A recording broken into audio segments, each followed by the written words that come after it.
Good afternoon, everyone. Welcome to the Skybox. It took me, I had to stop about halfway to get my breath. Why did you put it so late for oxygen?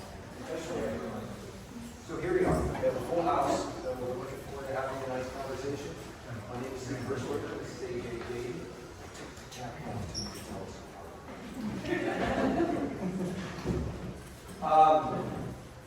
So I'm going to introduce AJ. He's going to introduce me. So we're going to have a little fun today. It's going to be a little bit of a different presentation than you're used to. Okay? We are going to talk today about betting, sports, and alcohol. Didn't expect that, did you? And we're going to tie all that to CRM, customer service engagement. Right? So can we explain ourselves doing that? So with that, AJ spent 13 years growing up and working in Asia. So AJ, what did that teach you? 你好，我叫 AJ， 我说老外，你好，你好。 So what he said, it was an experience that changed his global perspective on understanding of diverse markets, and his jacket takes triple A tactics. That was the last part of what he said. Maybe I can do that. So AJ has a career that spans, like I said, over a decade in sports, SaaS, healthcare startups, active science. He's got deep experience and engagement in analyzing complex data sets to solve very specific problems and devise SOPs that allow for consistent outsized results. We're going to talk a little bit about that today. His expertise includes strategy, execution, helping customers optimize implementation to achieve measurable results. And yes, I am old, which is why I'm using Amazon. So just go with this one, right? Thank you, Steve. My mom wrote that for me, so take it what you want. But Steve Burford, one of the best in the business. Some might call him the Yoda of data. And with that, he spent 25 years in technology, consumer goods, and entrepreneur. He also holds 13 U.S. PTO patents in IoT and decision science data systems. He's also an expert in the emerging field of operational flow. So you can't tell, I'm the personality hire here. He's the one with kind of everything to know, but like I said, we're going to have a little bit of fun, very engaging. So let's start off that way. So rolling up your sleeves for data. Originally I'm from Iowa, lived in 13 years, doesn't look like it, blonde hair, blue eyes. But I like to have that farmer mentality where you roll up your sleeves and you start to look at data. Everyone says AI is going to replace you. AI is not your VP of strategy. Someone tells me that AI is going to take away my job again. I could probably have $1. Every time someone tells me that, I could probably afford eggs. But there's 5 key things when you're looking at data. The first is data is required for everything you do. It doesn't matter where you're going, what you're trying to achieve, data is everywhere. But it's giving you actual intel to figure out what the end is and what your goal is. The second, it's not easy, but it's rewarding. The path traveled is a lot more exciting than just understanding the end game. So part of that is, like I said, roll up your sleeves, that idle farmer mentality. Now, when I look at data, there's 3 things that I'm looking at. The first is what the customer says. Now, everyone's mind goes to, well, NPS scores, surveys. Raise your hands, who here has done a survey and rushed right through it? Exactly. So, can you really trust only what the customer says? What about UDRs? We're in that phase where people are talking to you, you're hearing what they're saying. The second is what you think the customer says. This morning they're saying who's the best person to talk to your customers about surveys. Who gives them? Well, I think the customer wants this. So internally we're talking about how the customer perceives us and what they want. And the third is what the data tells you. If you can picture all 3 buckets, you can start to see a trend on what's happening and where to start. Instead of just relying on what the customer says. It's kind of like when my wife tells me to go have fun and it's not really go have fun. So, yeah. So data storytelling is an ongoing process. It's like creating a living document. You never stop it. It is always in play. Now, has anybody ever seen a movie that was really dated? Right? Was it a little tough to follow because you were focused on some of the things in the movie that just didn't fit today's culture or something that you understood? Yeah? Right? Data is perishable. Data is just like an old movie. It still may have a story, it still may have a plot, but it may not necessarily be relevant today in entirety. The second thing is we talk about data. More data is better data. No, more data is more noise. There's a big difference, and we'll talk a little bit about this later, between data and information. Right? You can collect lots of data, right, and not be able to do much with it. You've seen another movie that you're watching and they're like, well, they just get on with it because it keeps going and going and going. The movie's been overwritten. The script is too long. It doesn't get to the point. Right? That's why most novels aren't finished. People put them down because they're overwritten. Right? When you have lots of data and you're collecting it, it gets old. It's like adding milk in the fridge. Put it to work. Find out what you need to use to create actionable insights. Focus on that. Let everything else go. Right? Counterintuitive. It's true. So, do you have an example, AJ, of maybe some actual insights that might come from information? Yeah, I mean, everyone here used it and probably didn't realize it. Who here flew to Chicago? So when you were looking at flights, you looked at, do I want to lay over? What airline? Do I want a direct flight?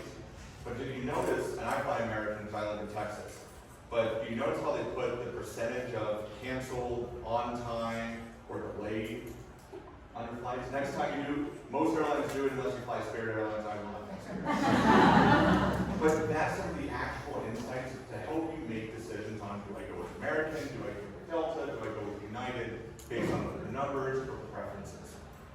Steve? So why does this matter? Because every good story, every data-driven story, every insights-driven story has a plot. Right? The plot's really important. And the plot is driven by what the audience wants. Right? So what AJ's talking about is percentage of on-time, percentage of that flight being on time or not on time, or delayed or not delayed, is a small thing, but it's not. If you're a business traveler and you want to get here to this conference and you have a layover, right? $100 more for that ticket versus being stuck in Tulsa. Or you're from Iowa, for that. Same thing. And missing the conference because you didn't know that that flight had a 62% delay rate, right? So that small thing, that characteristic or attribute, that one piece of data is more important to some of your customers than anything else. So knowing that, being able to surface it up, tells a really valuable story. So why does this all matter? Why are we talking about data? Well, let's get into it. Can we talk about sports? We can't talk about Can we sports. talk about betting? And we're going to teach people how to win money next March. Yes! So you're probably thinking, AJ, you're full of shit. What are you talking about? There's no algorithm out there to help you win money during March Madness. Well, actually, there is. So let's throw in some numbers. Last year's March Madness, people bet $3.1 billion on March Madness alone. To put it in perspective for you, the box office brought in 2024, $8.7 billion.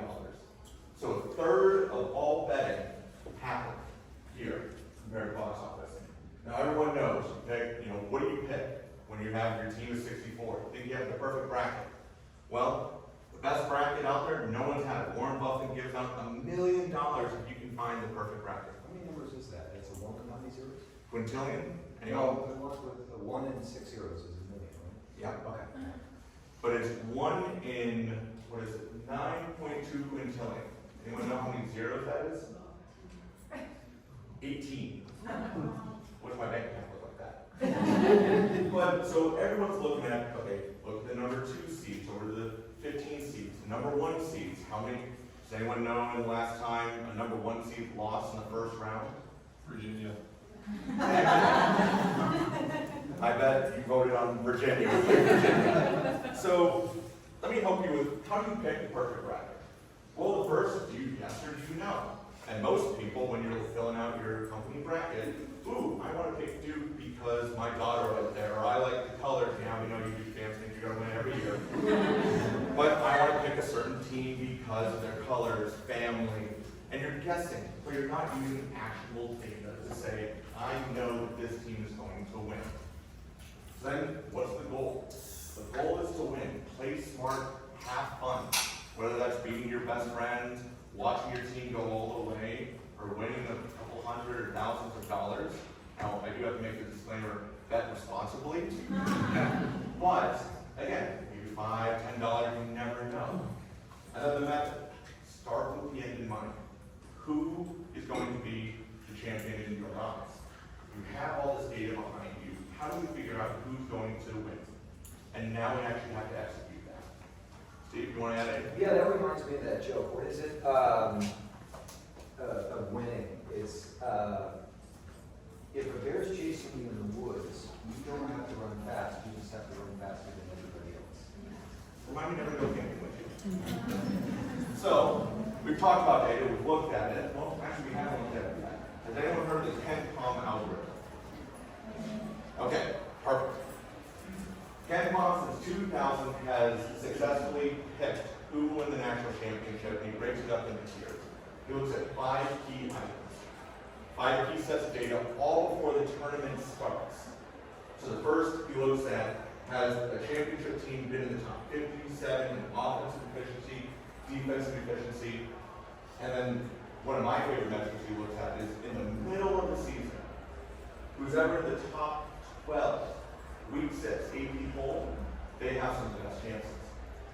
Now we're looking at, we're not adding new data, we're simplifying, we're breaking it down and understanding. By the way, there are seconds right there. So, the next 2 sets of data. Again, we're looking at offense and defense again, but looking at the teams and how they fit. Notice how we're starting to take away teams. Now teams that fit the model will finish top 2 in their conference standings. All this data that we're looking at is from the previous year, so 2025. You can all fact check me on this because cycles are made here and that's why I said it. But, a couple last things. We look at now potential 1 seeds. National champions have not been a number 1 seed except for Utah. So there are some outliers here. After we look at all this data, now we're breaking into Tier 1, Tier 2, and Tier 3. Tier 1, they miss 0 categories. Tier 2, they miss 1 category. Can anyone tell me who was in the Final 4? Last year. UH, so Houston. Auburn, Duke, and Florida. So you got all these right here. Who ended up going to the national championship? Houston, Florida. So before I tell you who won, I was talking with a buddy about this. And he said he uses KenPom's algorithm, and right before the game, he went and dropped $500 on Florida. Why? Because he knew that Florida would win, not Houston. Well, he was right, won $400. So if you pick Florida, great. But what were the odds to win the national championship at the very beginning of the season? Plus 25,000. So if you would have bet $100 on them before the season even started, you would have won $250,000. Now those odds went down to plus 750 before the tournament started. Now I wasn't using it because I had already bet all my money on football and that didn't do no, but when we're looking at all this actionable data, we're actually using it and we're executing it. Now of course, we both understand that not everyone here is big into sports and gambling, and a lot of people are selling services, they're working with people. So with that, I think we need to shift gears and talk about something else that everyone here, I think, can come to, and I think that's alcohol. Booze. Booze. All right. We're doing a master class on this at the bar afterwards. We're going to talk a little bit about what's called data alchemy. Does anybody know what alchemy is?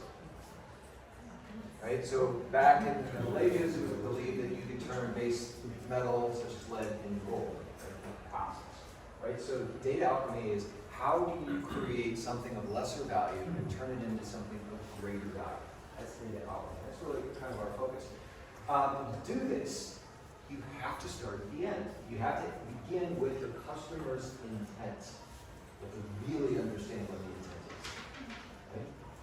Where does that come from? Does that come from your marketing team? Well, sometimes. But it comes from your customer engagement and customer success team. Because they're the ones in the front lines that are solving problems along with the data that you're accruing from all of your digital assets. You can define what your customer's intent is by having the information and intelligence, and then you know what? Going out and asking them, this is what it tells us. Is this your intent? This is what, and I'm going to give you an example of what intent is. Is this what it is? And then you know it's, you have a relationship with them, they will tell you. They will be directly honest with you. When you do that enough times, you will begin to accrue trends. And your trends will tell you, based on behavior, cause and effect, whether or not the intent that you're tracking and the tools that you're using to bring them in are in fact effective. So let me give you an example. So I spent a lot of my life in retail, CPG, and beverage. And so I know a thing or two about that data. They're not to overlap for amount. When you go into a grocery store, does anybody know where the milk is? Where's the milk? Why is it in the back? Yes. So you can walk through the store and you can walk through the center aisles, which nobody does anymore. They actually do what's called perimeter shopping. They walk around, shop, get some milk. Well, the milk is sold in half-gallon quarts and gallons, right? But often, the question is, when somebody's buying milk, what are they buying milk for? There's a reason.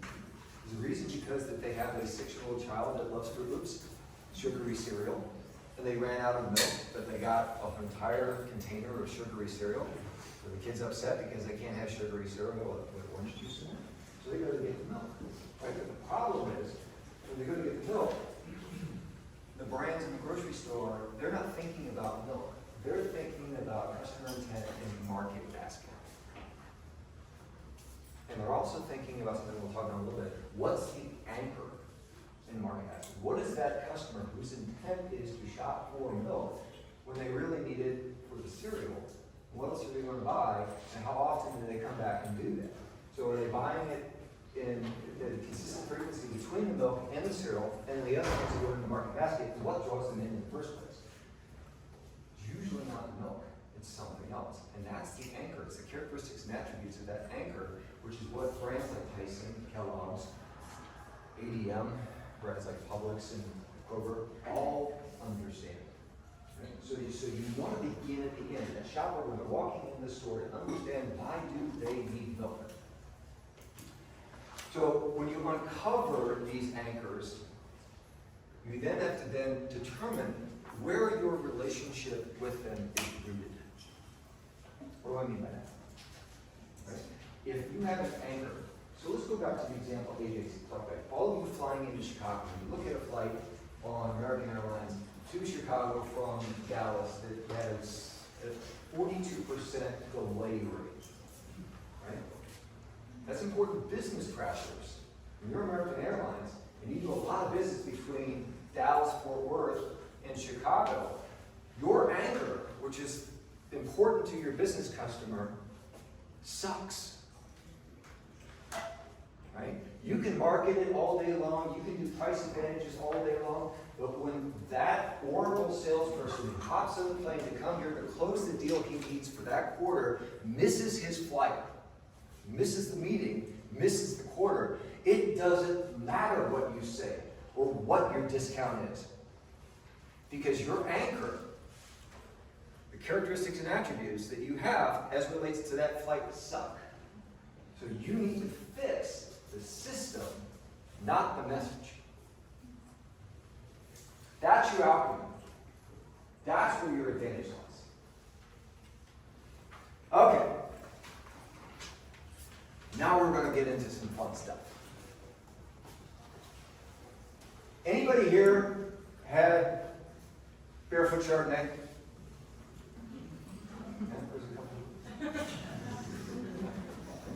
Anybody here had Jim Beam apple bourbon whiskey? Yeah? You have? I know. Yeah? When? Actually in Madison's. When? 2 days ago. So fun story. I know you guys are thinking, like, what he's going to be talking about is complete bullshit. And I thought about it as well. However, when I was up in Madison, I was having a drink, and they had a Jim Beam apple old fashioned. I said, let's try it. We're talking about it. Why not? Why was it so good? I talked to bartenders. They said, oh, this is our #1 selling drink. Why is that? We don't know. Everyone loves it. And I was like, okay, I believe you. I know what you're talking about. So, Barefoot Chardonnay is the #1 selling alcohol beverage in the world. Y'all love yourself some buttery Chardonnay.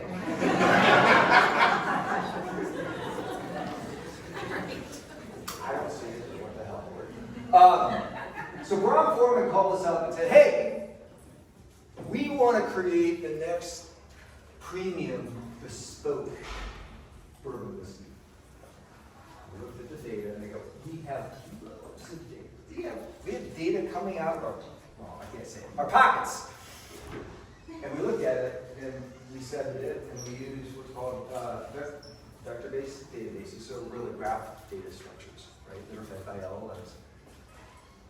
And we came back to them and said, no, you don't. You don't want to create another craft bourbon whiskey because it won't sell. And they said, okay, smart guys, what do we do? And we go, how do you guys feel about an apple bourbon whiskey? And they went, oh, hell. No, we're from rural, right? They won't do that. You don't do that. And he said, yeah, you will. Here's why. Guys, Barefoot Chardonnay is the #1 selling alcohol in the world. And they went, well, yeah, but we don't sell wine. Smart guys. And we went, well, no. But let's talk about similarities. So if you know anything about graph data structure, it is essentially an n-dimensional data set. It looks like a galaxy, right? Spin lots of data points in it. And those data points are like stars. And as they move closer and closer to one another, they're more similar. And as they begin to cluster, you have commonality. Different than an LLM. LLM is a more graphical. These are n-dimensional structures. We use both of them. But we won't go down that rabbit hole. But in the end, as we start looking at characteristics and attributes of the products, not the products themselves. I didn't give a rip about what the SKU was. Didn't matter. I wanted to know what we need to sell, how similar was it to other products? Well, these two things, believe it or not, are identical. They're fraternal twins. These two are cousins, siblings. These two are second cousins, and so on.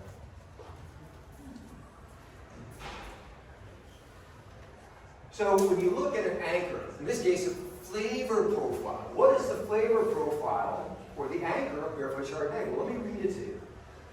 Barefoot Chardonnay has a flavor profile characterized by sweet notes of peaches, honey, balanced by the tartness of green apples.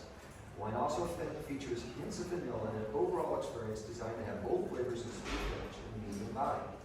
It is the exact flavor profile of apple bourbon whiskey. So, the people that drive around in white SUVs that drink, but I'm over they're drinking Barefoot Chardonnay. What do you think the odds are that they're going to go and pick up a glass of bourbon whiskey? Very small. Who said small? You're 100% correct. They'd say, oh, hell no. So what do? Well, what you have to do is, once you start with the anchor points, you have to find ways to anchor the characteristics and attributes to what it is that you're seeking. In this instance, what you're looking for is an intermediary. Okay? We'll talk a little bit about intermediaries in a second, because this is going to be really important in some of the stuff that you guys do. Anybody have an idea what this is? Who said Texas? Well done. All right, this is Texas. This is one of 13 states that this was done in. So these represent zip codes in Texas. Does anybody see any red? This is not voting records. This is, right? This is, red represents the zip codes in which buttery Chardonnay, specifically barefoot Chardonnay, sold more than anything else. Right? So now we're looking at the spirit company. We're buying data about wine. We're looking at that. Right? So we have red counties throughout the state that buy lots and lots of barefoot Chardonnay. Well, when we did something very specific, we sold lots of apple bourbon whiskey. So if you look at the height of the zip codes, that represents the volume of apple bourbon whiskey that we sold. We sold more apple bourbon whiskey in zip codes that sell barefoot Chardonnay than we sold in the rest of the state. Well, how did we do that? Well, we did it by doing everything and nothing.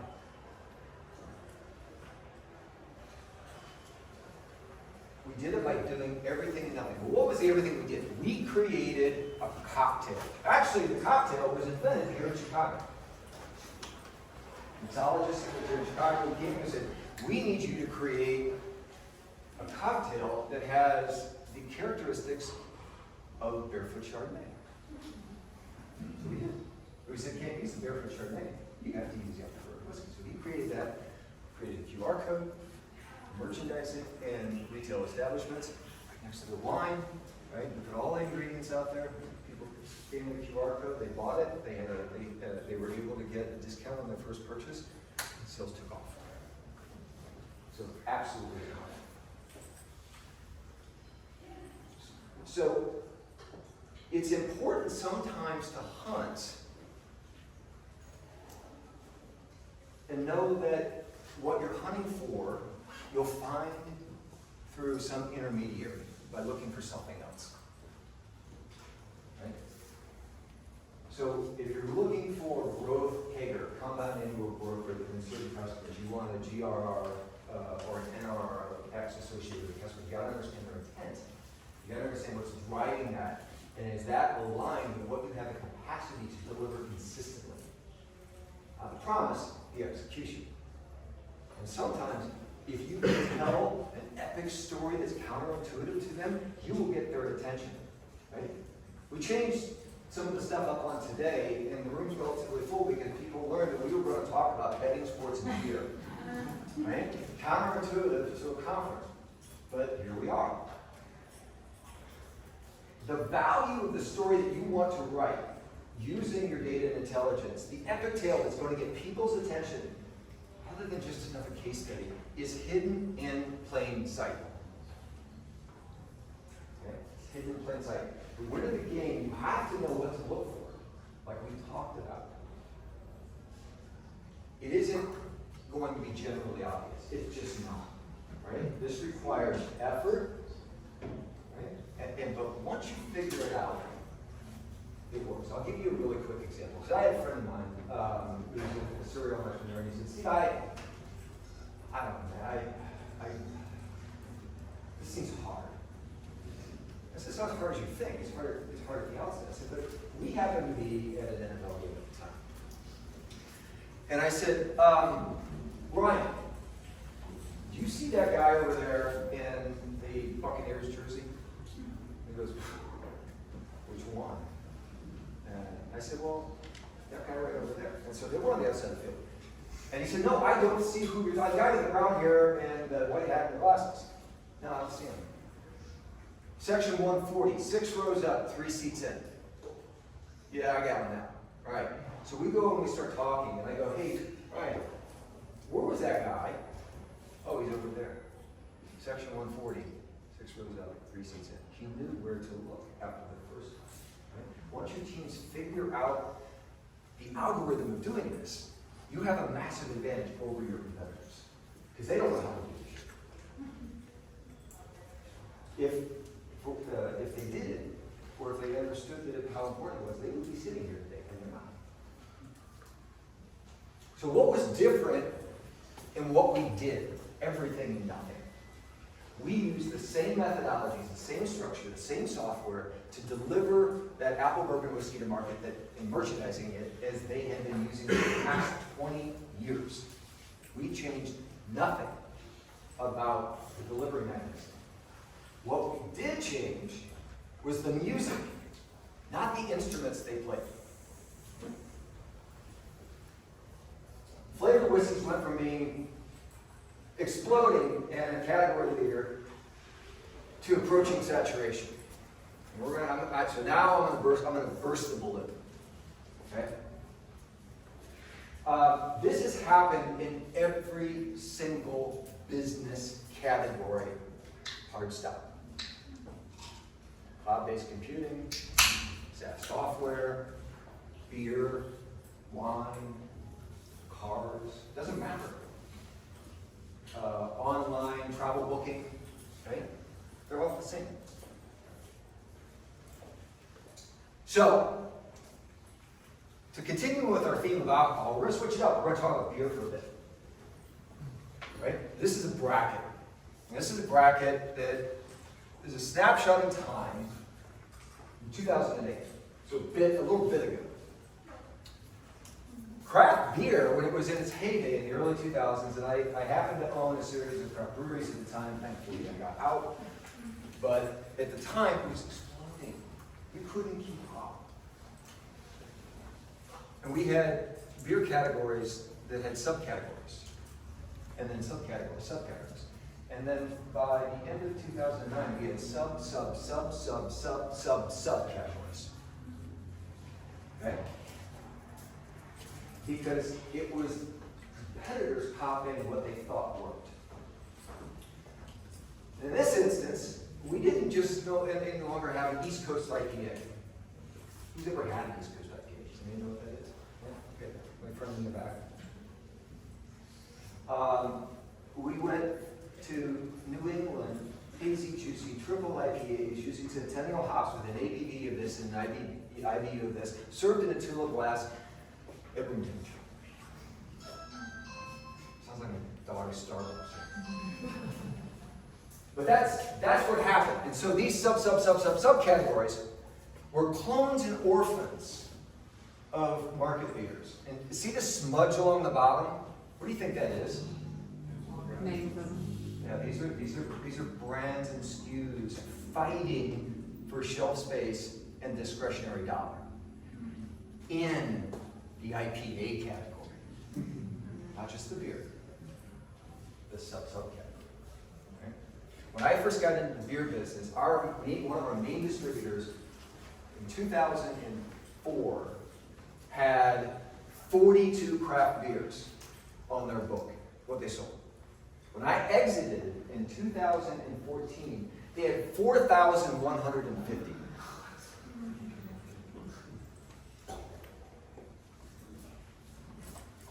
If you're a competitor and your customer is dealing with this, you are noise. Noise. So, if you're a craft beer drinker, you walk into the liquor store and you see 2 aisles of IPAs. You're going, oh, God. Right? It's called the paradox of choice. If you're not familiar with it, Google it. Paradox of choice. Too much is too much. People default to what they know. In this instance, I'm looking at that 4-pack of IPA pints at $14.99 going, I don't know if I'm going to like that or not. So I'm not going to buy it. Unless I've had it. And I like the flavor. And I go, oh, I recognize that. I had that a week ago. I really like that flavor. I'm going to buy it. I know the characteristics and attributes align with my desire and intent. I can give a shit about the brand. So use data to see what's overlooked. All right, so AJ, let's take us home. The key takeaways. Break old synaptic patterns. Habits quickly become calcified and they become unconscious and accepted norms. on both sides of the aisle, inside of your organization and within customers, right? And so when those two are incongruous, right, and you launch something new, like we heard today in our keynote, let's drive SMBs to do this digitally. And the SMB is going, no, I want to talk to my rep, right? That's the incongruous relationship, right? So because one side's calcified, right, you have to go back to understanding their intent. Always question everything. It doesn't matter inside the organization whether you're the client side, whether you're the service, the solution side, question everything you do. Always ask why. Many times people think, well, if we question everything, that we can get in trouble. No, questioning everything is a sign of strength and curiosity. It is not a sign of apathy or lack of understanding. Okay? I always hire the people that work for me that always challenge my thinking and ask why. Why are we doing that? Even if we did it 10 times. Watch out for friction. Friction kills. Friction kills. Inside of organizations, you hear things like, tall flowers get cut. Don't do that. We don't do that. So you need to look at where friction is slowing you down and causing you to move to being at a disadvantage that you're causing on your own accord. Make sure that you understand the intent, like we talked about. Cognitive biases based on personal or collective fears, uncertainties, doubts, or burdens will keep you from moving as fast as you need to. And if you telegraph what you're doing and are incapable of executing it consistently, all you're doing is telling your competitors, hey, this is our strategy, but we're not capable of executing it, so here, you go do it. And all they have to do is outrun you, not the bear. Right? So they don't have to do it perfectly, they just need to do it okay. And number 3, and then AJ, it's your turn. Work is a cross-functional team. Cross-functional, right? That means data people, that means CRM people, that means sales engineers, that means strategy people, that means pricing people. Work is a cross-functional team. Quarterbacks, for instance, a championship NFL team, quarterbacks, tackles, linemen, running backs, offensive coordinators, coaches, all different skills, all different backgrounds, all different experiences, all working in unison and harmony to do one thing. They work as a cross-functional team. The good ones do it very well. The bad ones get turned out and they don't get very far. Sounds like the Bears. Doesn't. So, understand your appetite for doing these things, right? And if you're not ready, crawl, walk, run. Get ready. If you are ready, go. Number 4. Number 4, execute efficiently. This is where a lot of leaders will be held up. 4 and 5 are some of the most important in my experience in most leaders, because they're scared. Okay, we have all the data, now what do we do? What if we fail? What if we don't fail? You have to execute on what you found, what you've learned, and go through that. So then 5th, 3 R's. Revisit, review, revise. It's not going to work the first time. It might not work the second time. But every time you go back and you look at the data and you look at your anchor, as he was talking about, it's going to work. And then start tweaking it a little bit. Okay, we're getting a little more traction. Continue on. Another sports example, then we're done. Who here has watched Moneyball? Okay, so we've heard of Moneyball about how the Oakland A's, small town team in Oakland, well, they're a small mid-market team. And they had no money, and they said, no, it's screwed. We don't want to use scouts, we're going to use data. Did anybody chastise them for doing that in the industry? Did they get made fun of it all? Absolutely. Stupid, you're not going to make it, you've lost all your good teams, there's no way you're going to make it to the playoffs, let alone win a 22-game record that season. Unheard of. But if you remember watching the movie, he said, the agents, we don't like him, he's too slow, everything. The guy said, why do we want him? On-base percentage. That was their anchor. Didn't care how they threw, didn't care, if they bunted. All they cared about was getting on base. Characteristic and attribute. That was the anchor. So with that, questions, comments, concerns?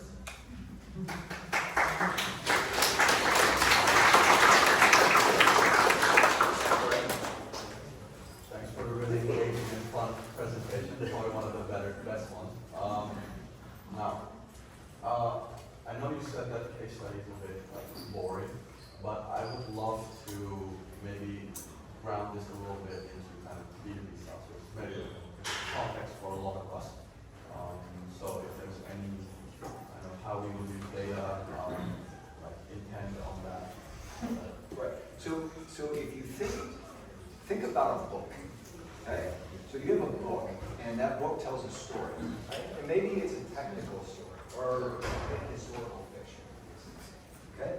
So you're reading about Battle of Lexington, right? And somewhere in that book, there are going to be maps, facts, and figures. Okay? So when you're talking about creating a case study, what I'm calling 911 for some reason. was it that bad?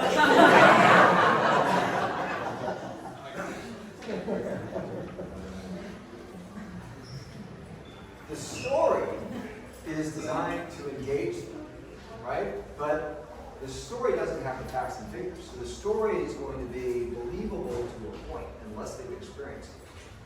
Right? You have to be able to incorporate in that story or put underneath it your case studies, right? Your facts and figures that are embedded into the story. So if you think about I'm creating a digital story and I'm going to put my hyperlinks, so I'm going to do these things. So for instance, go back a couple of slides. Keep going. All right, stop, go back. Right, so this is an example. So we tell the story about what happened in Texas, right? And you're sitting there going, well, that sounds really good, Steve, but I smell BS. I don't believe it. Right? And so, and then if we can click on each of these values, we can then drill down and say, this was the launch plan. Here's what the sales data was for this. Here's what the sales data was for this. Here's how we supported it, and here were the results. Right? So sitting underneath the story, like inside the book, are the facts and figures that you need to be able to tell to move it from, I don't know, to holy. I need to talk to these To people. piggyback off him, look at retention. That's the number one thing that everyone's focused on. How do I lower retention? When customer leaves, do you guys just ask them why they left? Do you look at the data? Like, are you starting to see trends of, are we losing our enterprise accounts that have been with us for 5 years that maybe are using 30% of our product? Are we seeing a trend with sales or maybe implementation? So the biggest thing with what we're trying to explain is anywhere that there's data, find different ways, but find the anchor. What is the one thing of why people are leaving your software? So let me like bring it home to a fine point. So you can look at retention. We did this in one specific example for a different product. And we're looking at product sets by cohort. Right? So here was enterprise software, here was product cohort A, product cohort B, product cohort C. Here's how long these customers were using it. Here's what the accuracy rate of those uses were. Here's what time of the year or the purchasing cycle that they bought that software. Here's when they deployed it, and what was the time from deployment to where we saw changes in the usage pattern, right? And what we were then able to do is create matrices. And those matrices then told us very specifically, we had a problem in 2 very, very small areas, and we need to fix those areas. And then what we did is we raised our hand and we went to the customers and said, hey, we learned that we didn't do this well, but we fixed it. And here's what we've done. Things turned around for us. Does that help? Yeah, one quick follow-up on that. So, sounds a lot like past, but you would need data analysts to help with. Is there anything from CFM perspective or what kind of tools that we can use to Stick around afterwards, we'll talk about that. Churn Zero. Any other questions? I think, yeah, another group coming soon.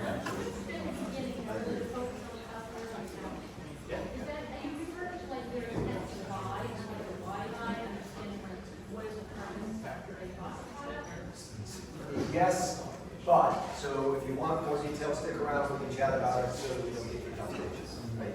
If anybody else has any questions that you want to ask or talk, we'll congregate back there and we're happy to answer whatever questions you got. Yeah.